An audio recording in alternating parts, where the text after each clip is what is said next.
President CI, Mr. B. Muthuram, CI Southern Region Chairman, Mr. T.T. Ashok, Deputy Chairman, Mr.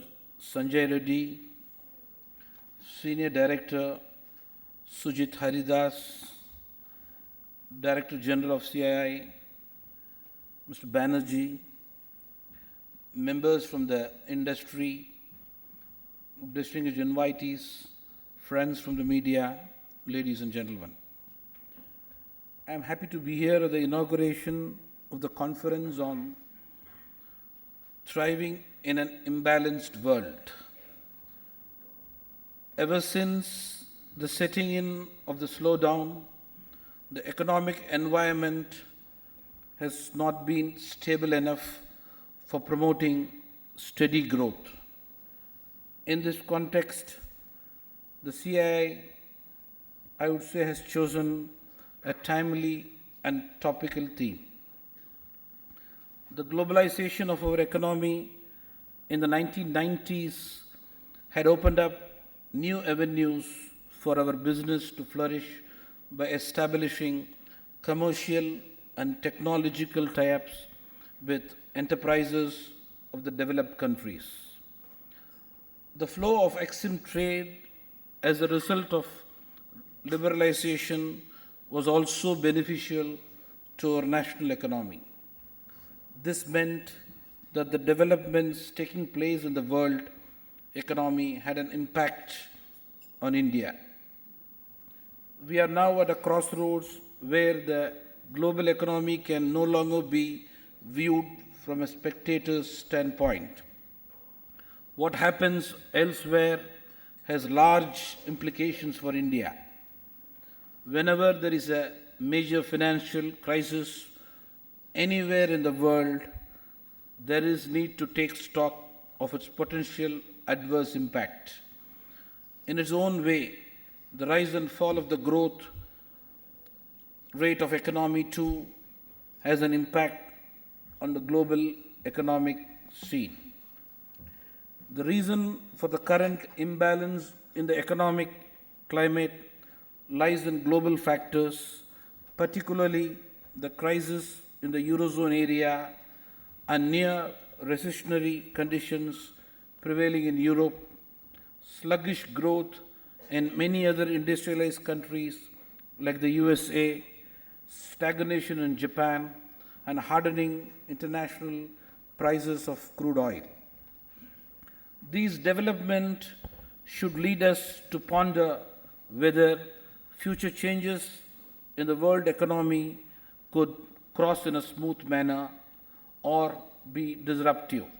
Therefore, while carefully responding to the immediate economic challenges emanating from domestic and global sources, we would also have to craft and calibrate our policies, keeping both outcomes in view.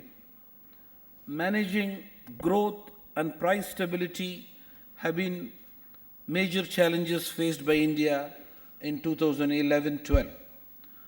In our growth rate during 2011-12, which is estimated at 6.9%, after having grown at the rate of 8.4% in each of the two preceding years.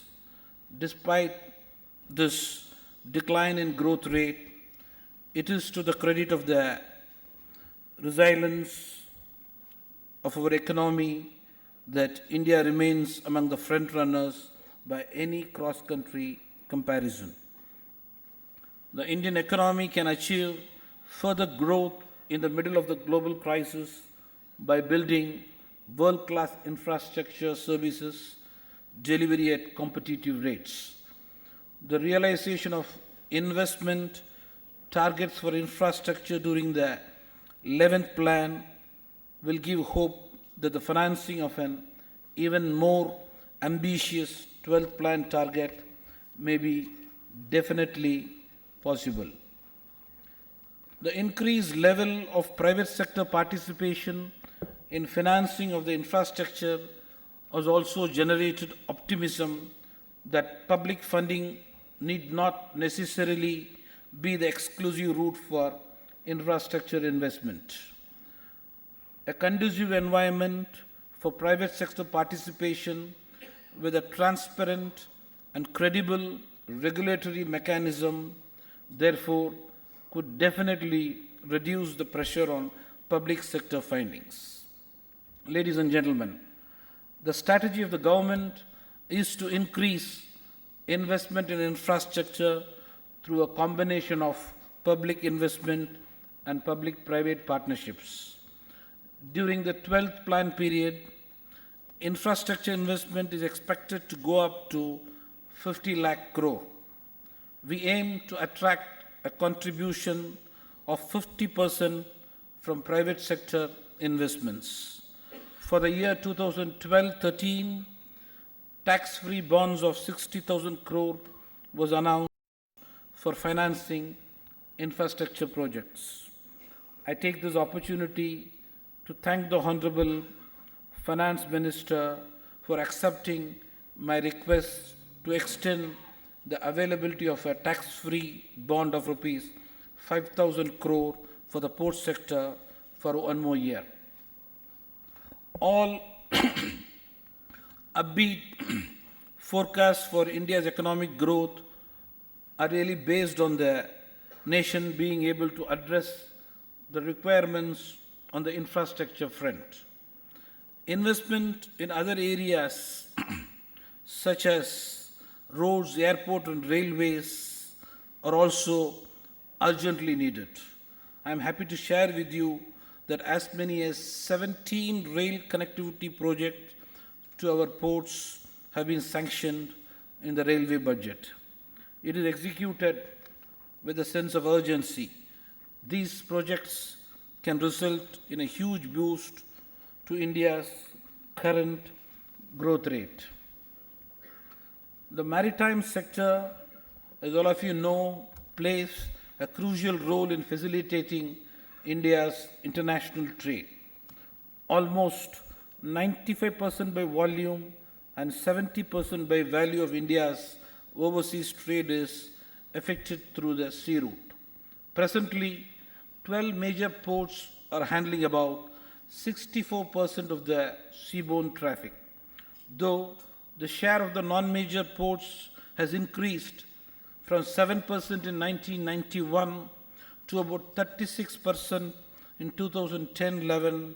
The congestion at major ports is costing in terms of time and money.